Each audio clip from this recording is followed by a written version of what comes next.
Welcome to the annual Miracle Mile Residential Association's meeting. My name is Jim O'Sullivan. I'm the president of Miracle Mile Residential Association. There'll be a tip jar out in the front. This is our 32nd annual meeting. Well, I don't have a whole lot to report. I think pretty much all is well in the Miracle Mile, or on its way to being well. I know the last few years we had project after project after project. That seems to have slowed down a bit. Our HBOZ project is well in hand. We've had a couple of community meetings. It is now in the hands of the city, and they'll be setting up further meetings.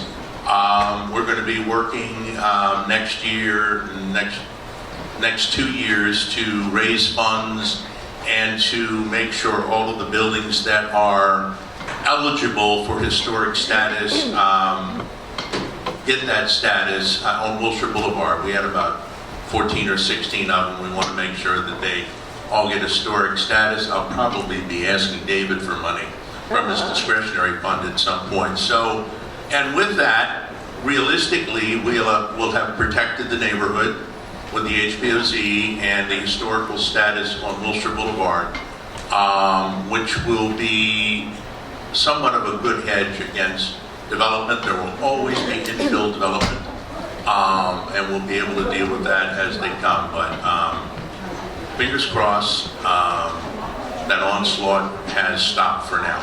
Anyway, if everybody would come in and please sit down. I'm going to have the councilmen.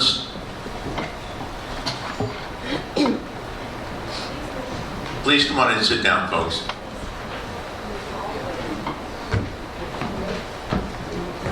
I want to welcome to the lectern David Rue, who is the newly elected council person for the 4th District. David?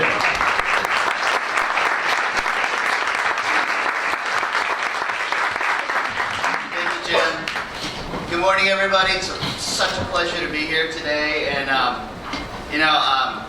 I'm going to do the dangerous thing of start recognizing some people here in the audience because I'm always going to forget somebody. But I realized Jim has been such a tremendous friend and supporter, and it just dawned on me that Jim was actually the first community leader to support my candidacy. Well, trust me, in the beginning he gave me a real hard time, and he said, I don't know about you, and then he said, I think you have something, and I really want to thank you, Jim. We also have like Owen Smith, from the Greater Wilshire, Brookside, and the Greater Wilshire Neighborhood Council here.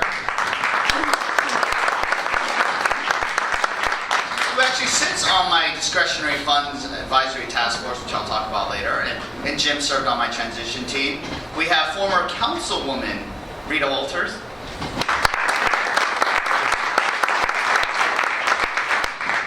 And many others with the Beverly Press, and many others here. But like I said, it's been about literally 130 days in office. And I am so thankful for the support you guys have given me and the opportunity for me to serve. I made a pledge to put our residents and neighborhoods first and to be that strong voice for change. And that's exactly what I've done in my first 130 days. My staff and I, we put a 100-day report card that's available on our website, which we just launched finally last week. Was it this week? This or last week? It's my name. It's www.davide, as in Eric, ryu.com. Or you can just go to the City Hall website and it'll direct you to my website. And you can look up the report card. It's basically a status report of commitments I made during the campaign and actions I've taken to fulfill them. Commitments to restore trust in local government, preserve residential neighborhoods, fight for fiscal accountability, advocate for infrastructure improvements, promote public health and safety. Oh, careful. That first step is... Yeah. Are you okay? Yeah. And to always prioritize community input and engagement. Let me highlight a few of the that's on the report card. On October 8th, I convened the first meeting of the Council District Forest Discretionary Funds Task Force, and actually just had their second meeting last week because I wanted to shed light on how my office spends taxpayer dollars and to prioritize, again, community input on discretionary spending. The main goal is to refocus these discretionary funds, which is basically your tax dollars, on their intended purpose of benefiting the district and its neighborhoods. Then a few weeks back, I proposed stricter campaign finance rules for Los Angeles city elections because I believe we must do more to restore trust in our government. I will always have this principle in mind, and to this end, we created a web portal. My website has a site or a page that discloses meetings with developers who have active projects in the district. And that, again, is an idea that came from Jim. And of course, like in the campaign, I have continued my pledge to refuse campaign contributions from developers seeking approvals from the city.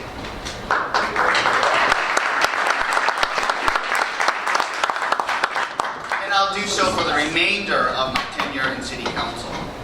In September, I fought for changes in the initial Olympic agreement to protect taxpayers of Los Angeles and give our residents a meaningful role in the planning of the Games. Now, don't get me wrong, I fully support the Olympics. I was here in '84, I was 9 years old. Oh, careful that first step. I was 9 years old, and I would love for nothing more of the Olympics to come back in 2024, especially when I'm a council member. But we have to do it right. And I plan to remain steadfast that fiscal accountability and community engagement are fully protected in all negotiations with the city. Public health and safety are also top priorities of mine, and I've worked hard towards this end by preventing kids from getting hooked on chewing tobacco by banning athletes from using it in all sporting venues throughout the city. By banning the possession of gun magazines that hold more than 10 rounds. And I believe the state's going to do a state initiative to follow what we did in the city to make it statewide. So keep an eye on the ballot for that. And just yesterday, we did a press conference with the mayor and the various city departments to talk about emergency preparedness for El Nino. We just launched that, but weeks ago, I instructed the emergency management department to present a citywide El Nino preparedness plan. And just to let you know, we just went live a couple of days ago for El Nino preparation. It's www.elninola.com. That's ELNIOLA.com. And you could sign up for alerts, and you won't get spam. You'll get text messages, emails about any flooding, potential flooding, any information, any emergency response information that you might need. So I very much encourage you to go and sign up. And also, if you go to that website, it gives you tips on preparedness for El Nino. It's elninola.com. Very simple. ELNIO.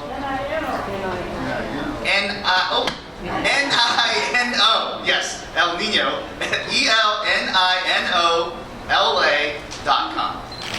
Okay?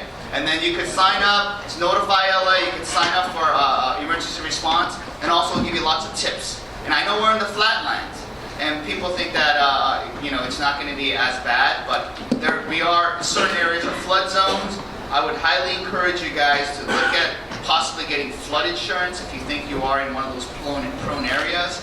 If you go to the website, it will give you tips on how to find out if you're in a flood zone, how to get flood insurance, contacts with FEMA, the whole gambit. And of course, near and dear to my heart, working to address mental health issues within the homeless community. And lastly, community engagement. I truly believe in this. And I'm always looking for ways to incorporate your input into my decision-making process. To this end, I've dedicated every Thursdays to district office hours to meet directly with you. Anyone could walk in, but I highly encourage you to make an appointment because we've been booked throughout the day. but feel free to call, walk in.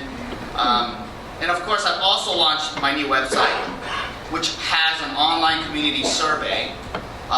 Again, www.davideryu.com. There's a survey so I can receive your input on many council district issues.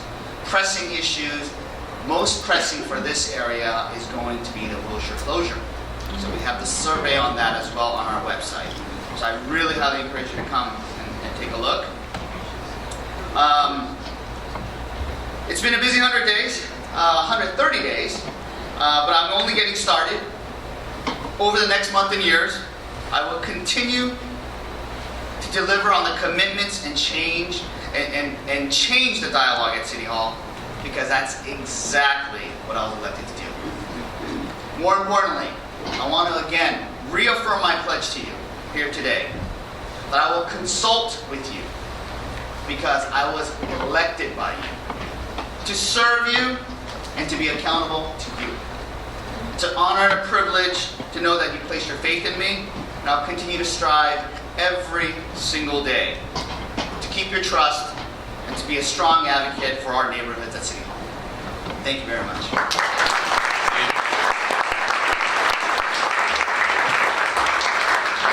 The Thursdays, are they down on Spring Street or in Hollywood?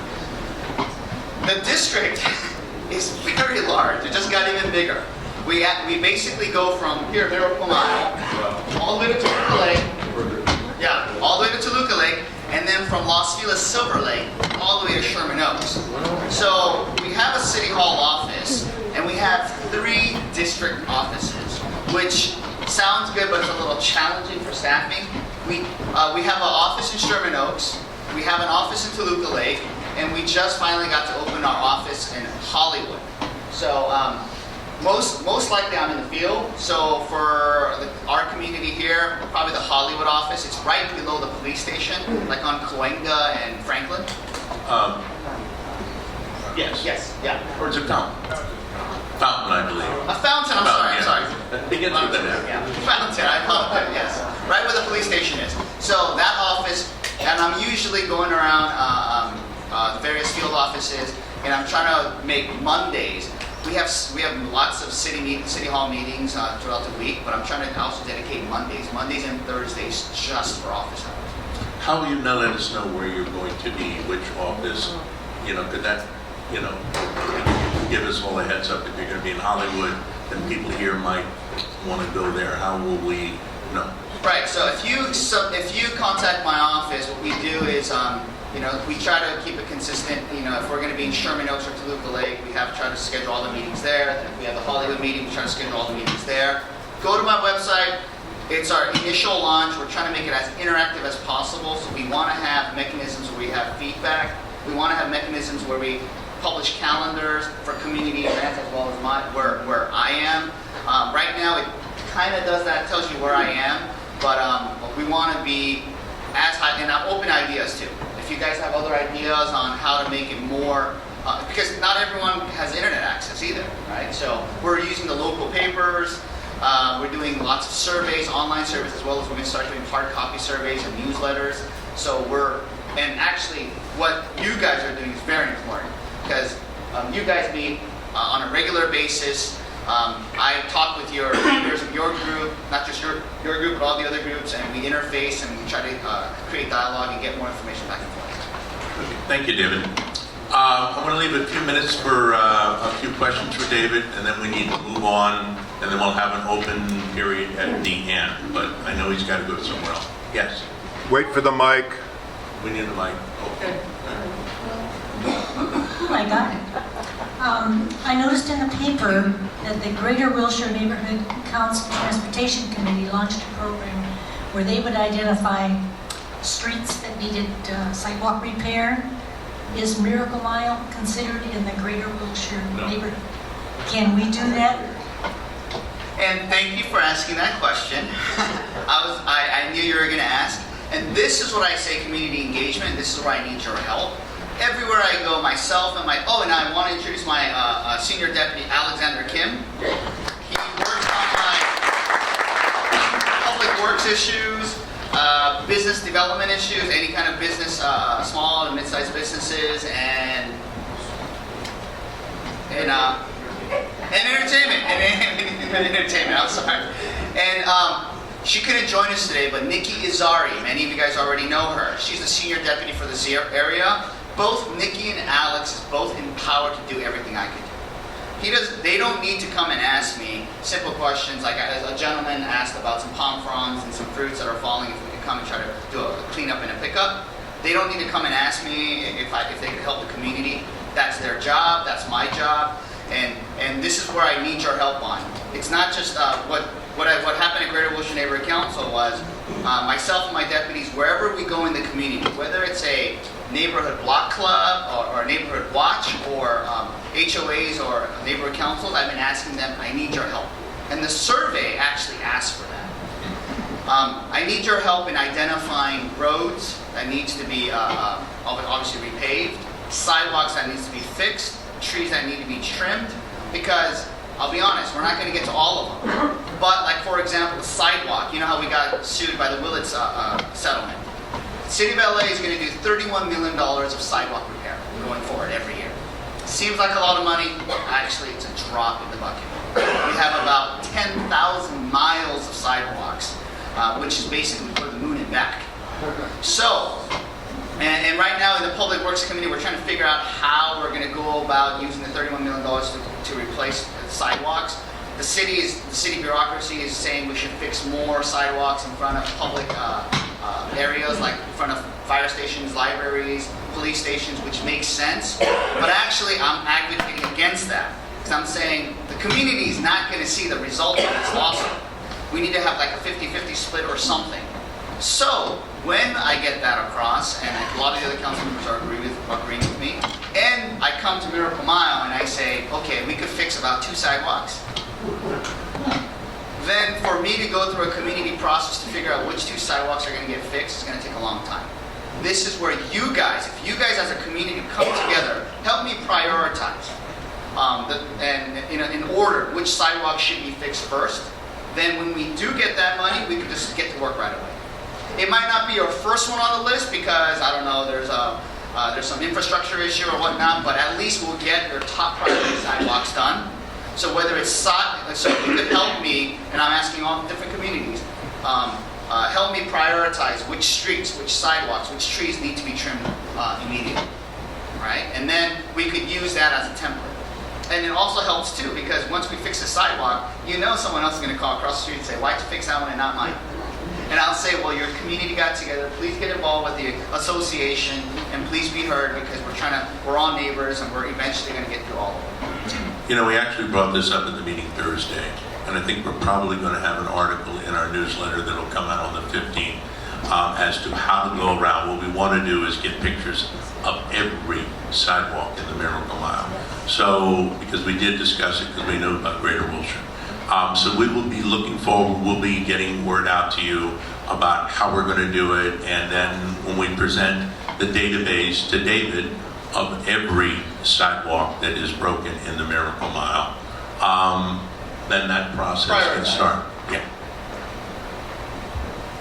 So he's going to take the picture. He's got the mic, he's got control. Thank you.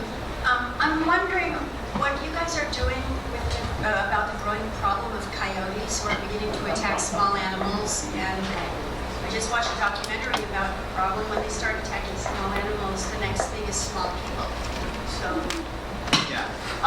We'll get you more information about how to handle coyotes, brochure from the animal services.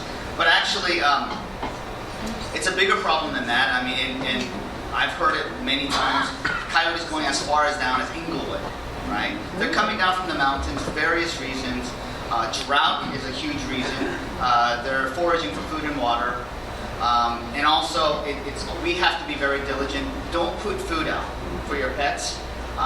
It's like raccoons. They go through the trash cans, right? Make sure your trash cans are closed. Make sure it's locked. I mean, it's a lot of these things that we need to be diligent about, because the coyotes are coming down for a free meal, for an easy meal. You know, eating from your dog's food bowl, right? And water, there's scavenging for water. So we're coming up with different ways. We're working with the various animal rights, animal protection groups. And there's different programs. Another thing is the Animal Services Department doesn't have enough staff as well. So that's a huge thing. There's one guy for all of them. Yeah. No, actually, there's, I think, 4.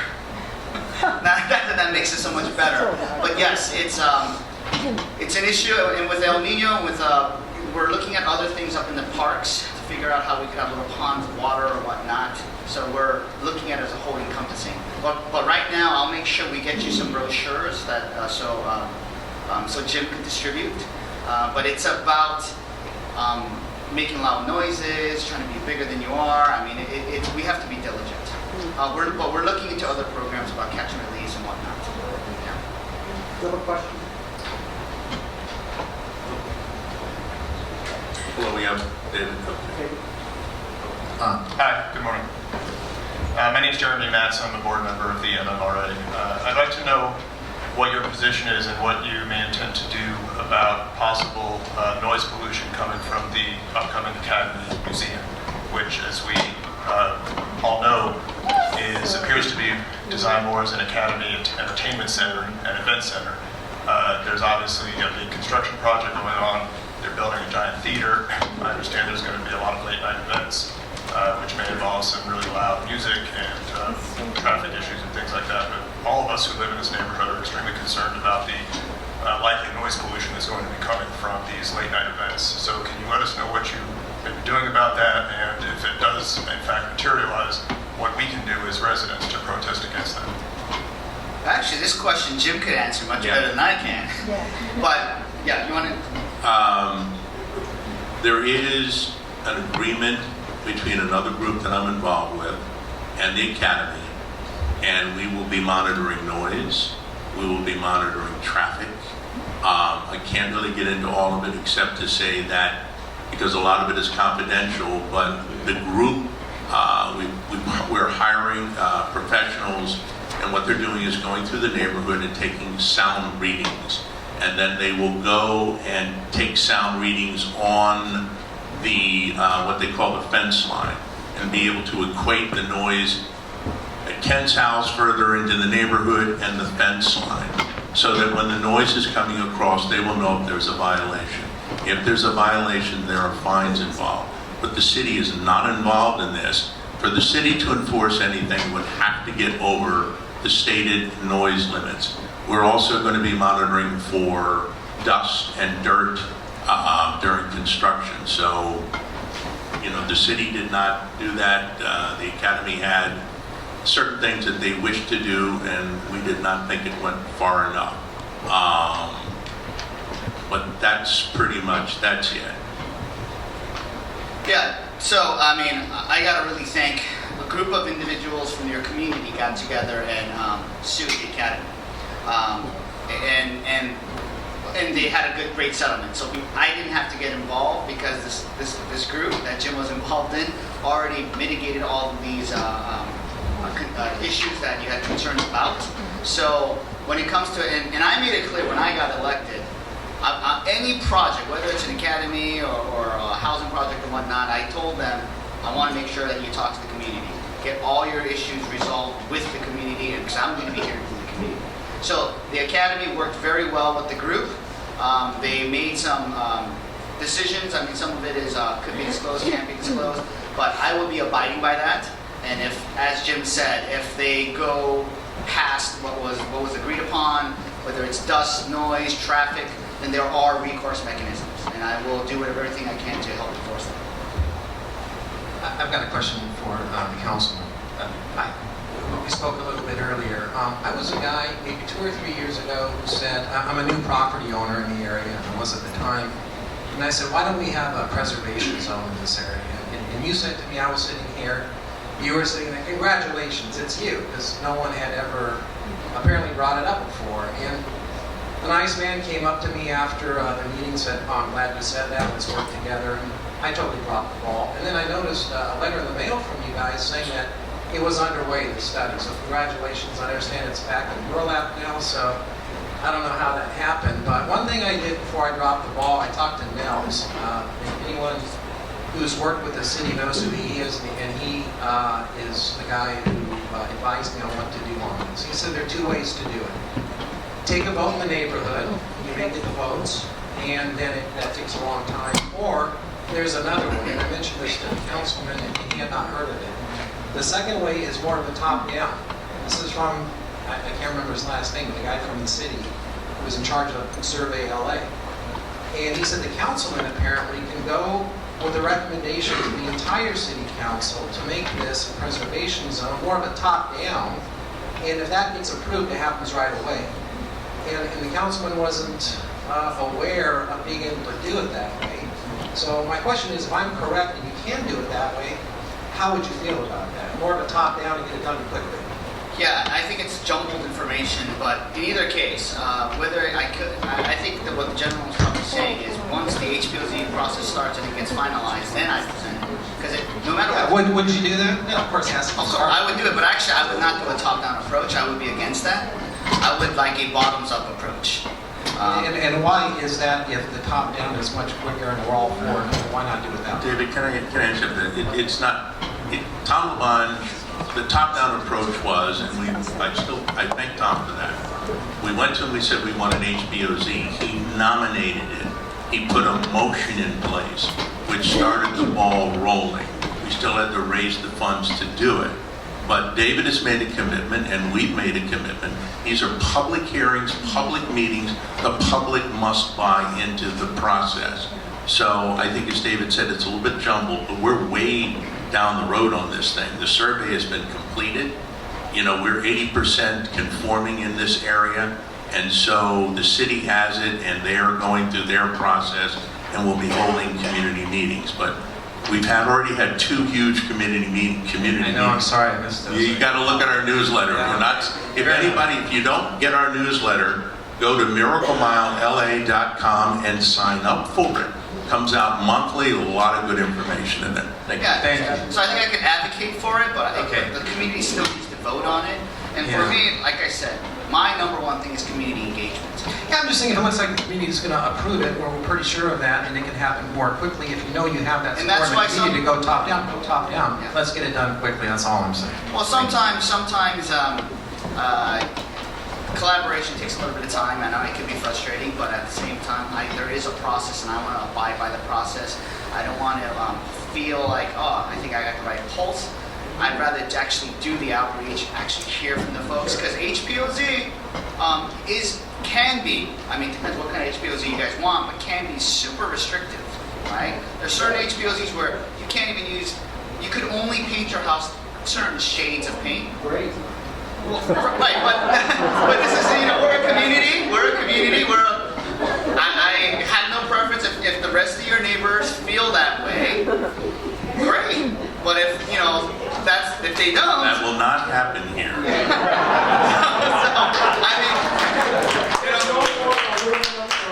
We're going to move on from the HBOZ. We've had so many meetings on that. We can talk to you afterwards, but yeah, John's had his hand up over there.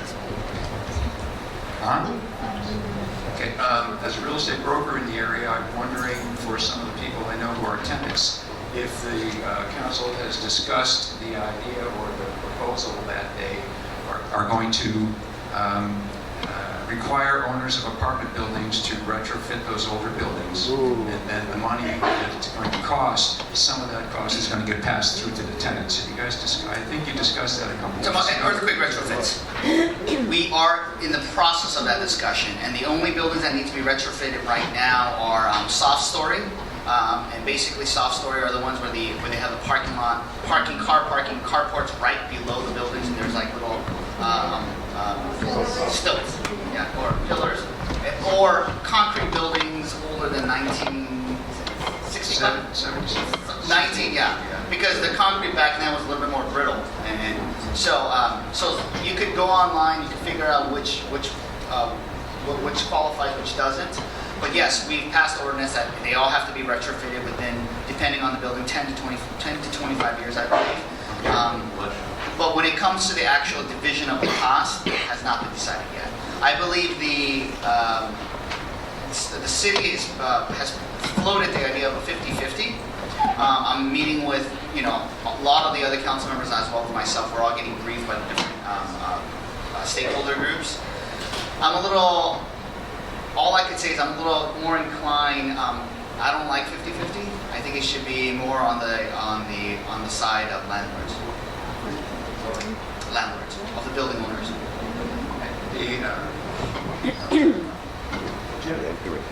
We're going to try to give people who haven't had a question a chance, because we have like 5 more minutes and then we're moving on. Yes, the gentleman over here.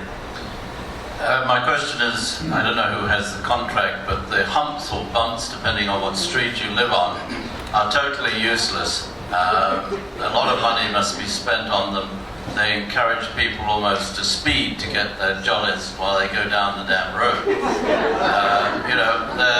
If you go down to the federal building, you have to stop and go slowly over those bumps. The ones they put on our street, on Burnside, is totally a waste of money. The curvature is there, that it just gives a pleasure, no deterrent. People speed down the road, and I'm tired of yelling at them to watch out for kids, because nobody pays any regard whatsoever to the way those are constructed. Whoever designed them or whoever controls it have done a lousy job. Thank you.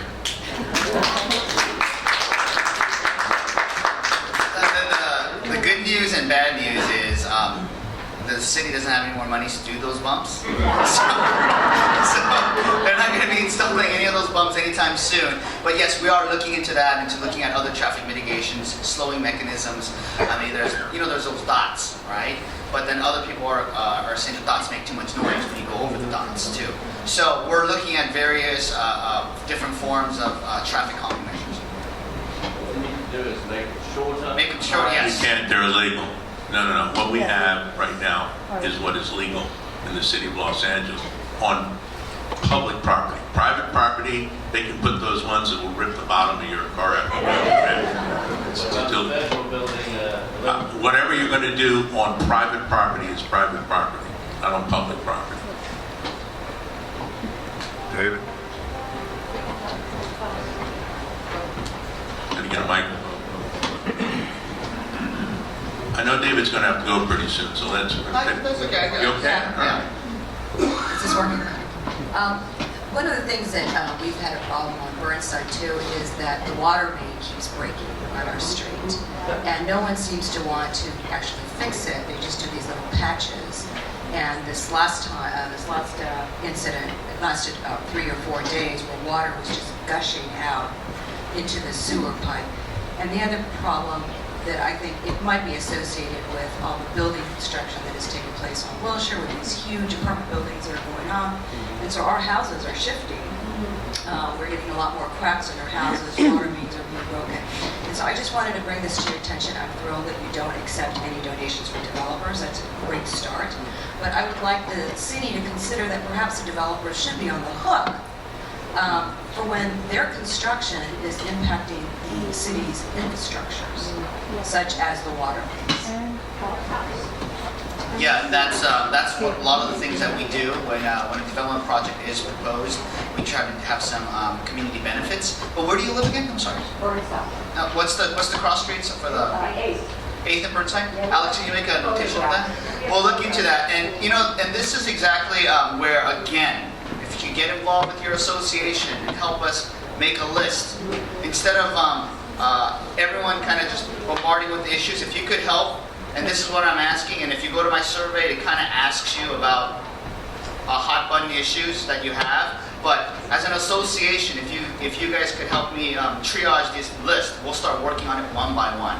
And eventually, what I want to do is on the website, I want to actually post that, right? And let you know, so you're not the only one that's worried about that. You have all your neighbors, you can take a look at it, and you can see the status of the project going forward. Infrastructure is a huge thing with DWP. I mean, that's why they're trying to get that rate increase and all of that. But one good news is traffic lights. I mean, not traffic lights. Street lights. Street lights. In the next 5 years, we have a plan to update all the street lights. And I don't know if it's on, but we have a map of the whole city of LA and Council District 4. A lot of the older infrastructure is high voltage, meaning when one light bulb goes off, usually the whole street can go out. There's high potential. We're replacing it all with low voltage LEDs so that when one goes out, it doesn't affect all the rest. So in the next 5 years, we'll be able to replace all of the, we'll upgrade all our street lights. So,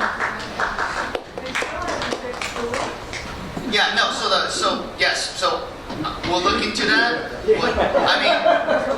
So I'm telling you that the street lights is something that we're going to do immediately, but the infrastructure for all the water mains, there's about $1 billion worth of water main pipes that needs to be fixed. Our system is really old, and that's a much bigger issue that we need to tackle. 3 to 5 billion. Oh, 3 to 5, I'm sorry, yeah, there's so many numbers in my head. It's several $1 billion for everything. Just very quick question, thanks for being here. This is follow-up to the speed humps. You said there was no more money to install them. Does that mean there's no more money to even repair or the ones that are there? We live on South Orange Grove where there are like 5 different building projects, and the speed humps have totally been minimized. So if there's no money to install more, is there money, can we tap into any money to repair or to... So you want the, I guess the speed bumps have been... diminished, they're totally, they're ineffective, and they're flat. We'll see what we can do. What street again? South Orange Grove between 8th and San Vicente. It's where Shalabat I'll let you write that down. Yeah.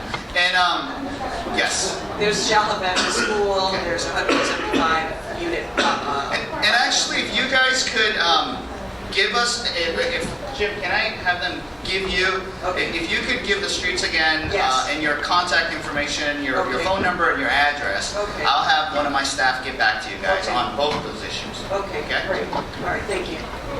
Right behind you. Gentlemen, yeah. Just another question concerning speed bumps.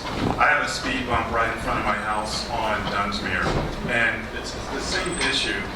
It's just too flat. It was designed to be really, unfortunately, too flat. Is there some regulation or specifications that require the speed bumps to be as flat as they are? I think you mentioned that that's as high as they can go. Is there somewhere specified what those design specifications are? Because they're very ineffective, and as the other fellow said, people speed up. Actually, they kind of cause more problems because people speed up to the speed bump for whatever reason. It seems they don't really slow down, especially in the morning when people are going to work. They use Dunsmuir as a way to avoid traffic on La Brea or Hauser. So is there somewhere where it's specifically stated that the speed bumps have to be that flat? Yeah, I'll have my staff follow up with the exact specifications of the current ordinances, and I'll get that to Jim, and he could post it on your website, or if you give us your contact information, we'll get back to you specifically. But yeah, those are all the things that we're trying to review, because we want to have a consistent policy, because depending on when it was done, where you are in the city, it's all a little bit different. Yes, there's speed humps and speed tables. But if everybody will just, I tell you what, any questions, info@miraclemilela.com. Just address everything you've got to info@miraclemilela.com.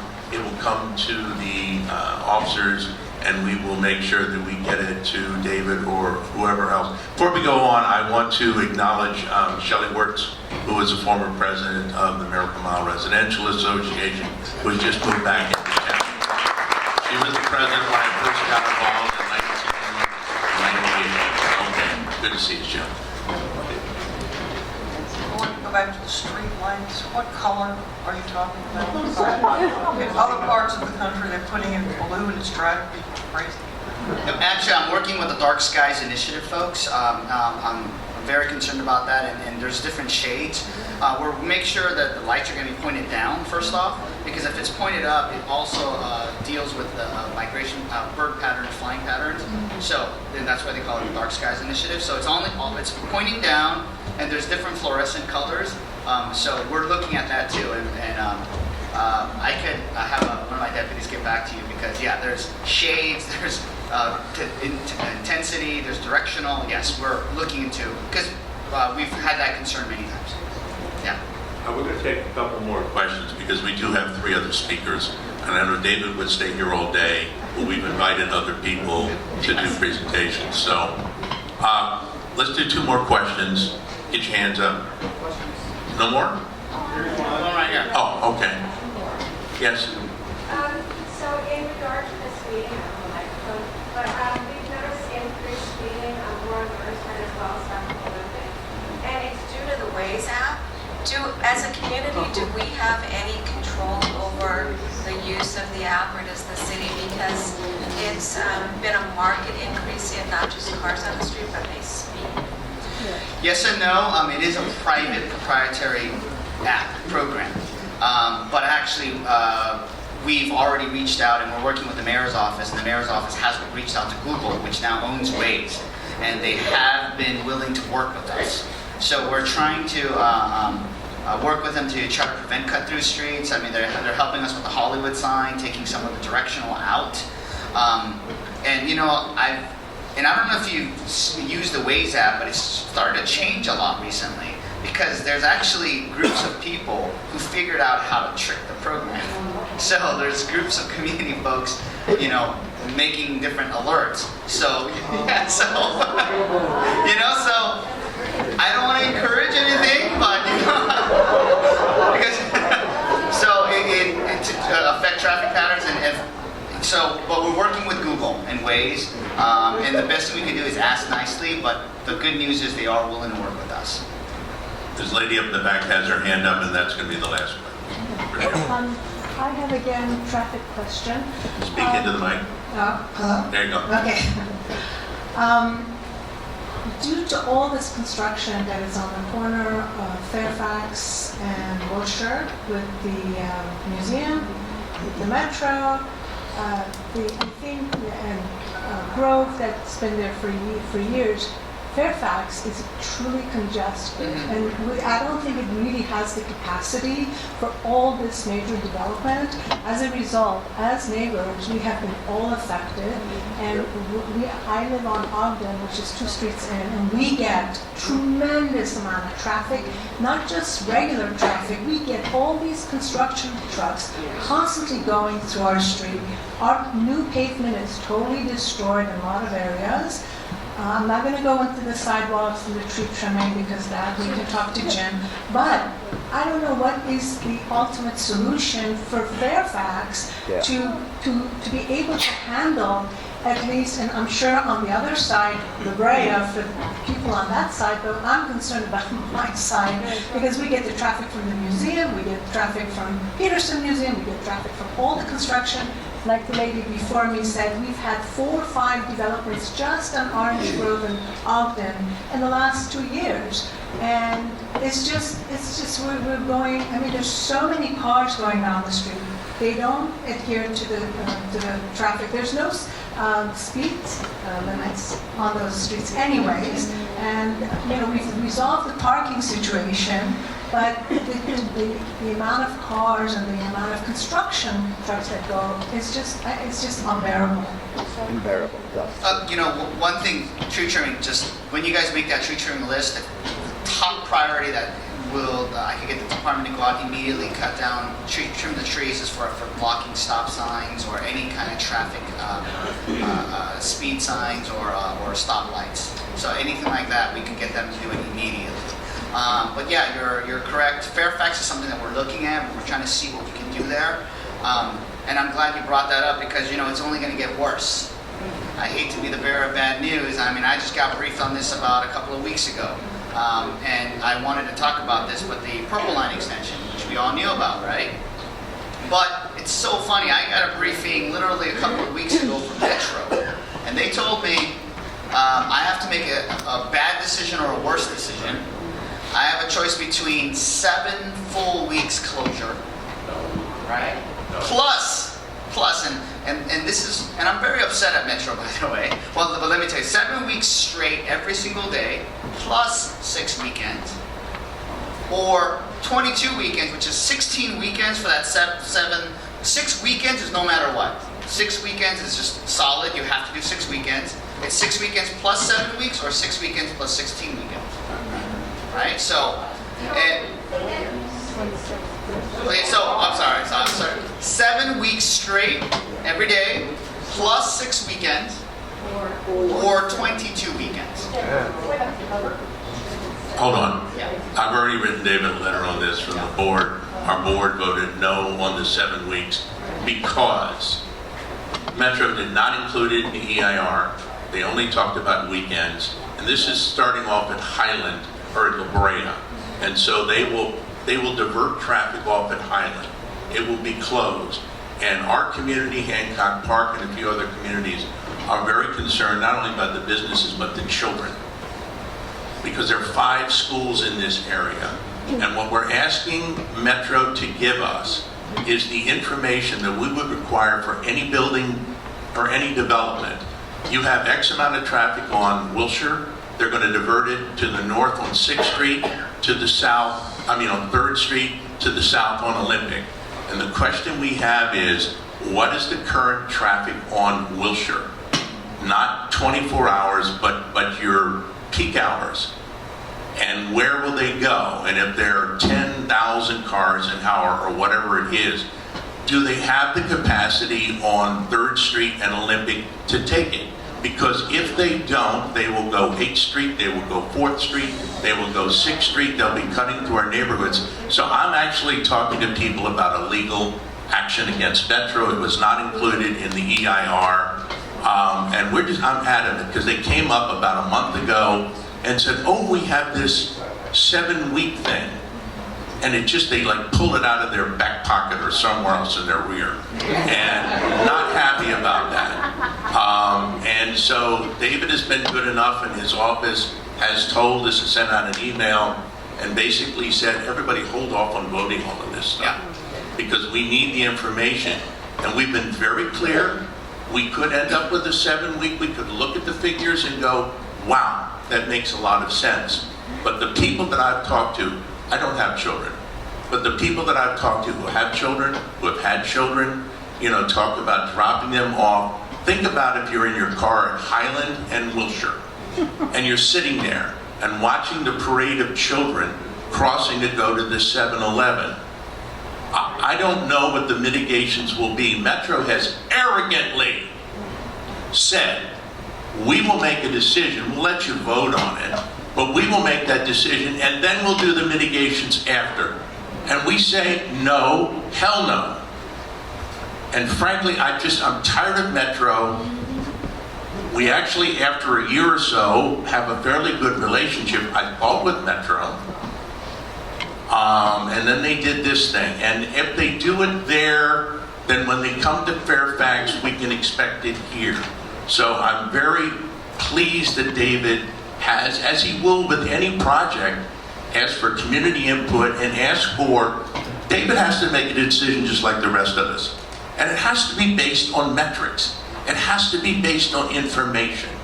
And if Metro does not give that information, then we have to say no.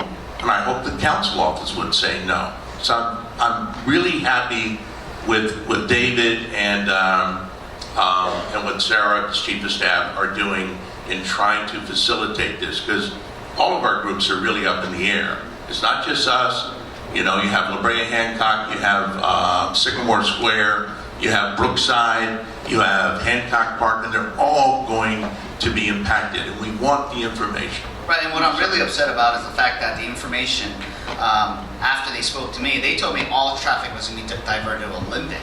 I said, how are you even going to do that, right? I mean, and if you were successful in doing that, that would I can't tell you how much, I don't have to tell you how much of a mess that's going to be. But I'm very upset because they briefed me, and the only reason Jim found out and anybody else found out was because I started questioning them. They briefed me a month ago and they said, oh, we've been doing outreach, and it's pretty clear that Metro's trying to push for 7 weeks. I'm not saying it's a good idea or a bad idea, but like Jim says, we wanted metrics. I had the Department of Transportation from the City of LA come down, who are independently assessing this on their own, and they didn't get all the information either. So I'm still waiting for a professional opinion from City of LA Department of Transportation, and it was so funny. 2 days after I got that briefing, I happened to have a meeting at the Beverly Press for my 100-day. They wanted to do an interview with me. So while I was there, because the Beverly Press is located right at the epicenter of the closure, and I asked Metro, so how much outreach? What are your initial feedback? How much outreach have you done? And they said, we've done so much outreach. And the communities are all for 7 days. And I said, yeah, 7 days straight. 7 weeks straight, I'm sorry. 7 weeks straight complete closure because, and I said, simple math, 7 days, 7 times 7 is 49, plus 6 weekends, that's 12, that's 61 days. Versus 22 weekends, that's 44. 44 days, it's actually less days. But it's actually a little bit more because it's Friday at, I believe, 8 p.m. till Monday. So it's actually like three and a half days or whatnot. But I said, still, that's better. From the little information that I have, that sounds much better than 7 weeks straight. And they were advocating 7 weeks straight because what they do is, in the daytime, they do it outside. At nighttime, they go underground, so it's noise mitigation. So I was like, And it's unfortunate. I said, and so they claimed to me that the communities liked the 7 weeks straight. And I said, so what are the businesses like? And they said, well, they're on the fence. I said, really? That's shocking. And then they told me, oh, and when we explained to them the options, they're more inclined towards 7 weeks straight. I'm like, really? The businesses? I'm like, that's shocking. So 2 days after, I had a meeting with the Beverly Press, and I asked them, so what do you guys think? You're first as a community paper, and second as being a business affected right in the heart of the closure. And they said, what are you talking about, David? They said, we never heard about it. If the Beverly Press didn't know about it, they told me about all the other things that they were working on, about the restaurants and helping out the businesses and this and that. And I said, if the Beverly Press doesn't even know about it, so we started calling, all my deputies started calling the different homeowners associations and asking them, and no one knew. Then all of a sudden, they're starting to do a little bit more outreach, and so a couple of the groups have voted for, one group I think voted for 7 weeks, and I think they got the wrong information. So I had to elevate it all the way to the chief of Metro, Phil Washington, and I told him, I want to delay this thing, and this is what Metro did to me. They literally come 2 months before the decision. They said I have to make a decision on November 12th. I said I'm not making this decision on November 12th. But they told me if you stall this, it has an effect. It goes all the way to the subway to the sea, right? If we stall it here, it stalls the entire project, and you're going to jeopardize a multi-billion-dollar project. I'm like, guys, you know what? So we're looking at what I elevated all the way to the top. That's really unfair to put it on the backs of our community, right? Or if they did some more outreach, because I'm thinking, you guys are very organized. If they reached out to you 6 months ago, you would have started talking.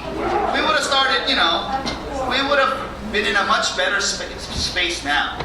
But now we got about a month, or less than a month. Actually, November 12th, I really need you guys to come. I really need you to voice your opinions to Metro, right? We're doing a joint hosting. They said that they did several community hearings, but only about 10 people showed up. I'm like, that doesn't sound right. That doesn't sound like our community. But I really need you guys to show up on November 12th. We'll get you that information. Jim has that information. But yeah, I am very, I've elevated to the highest levels on this one. I'm really upset about this. Where's that meeting going to be? Busby's.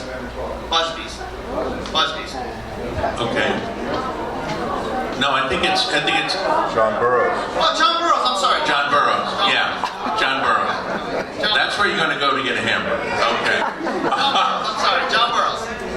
We'll have that. That's all up on the website, miraclemilela.com. And listen, we've got to move on with the meeting. Everybody, please give David a round of applause.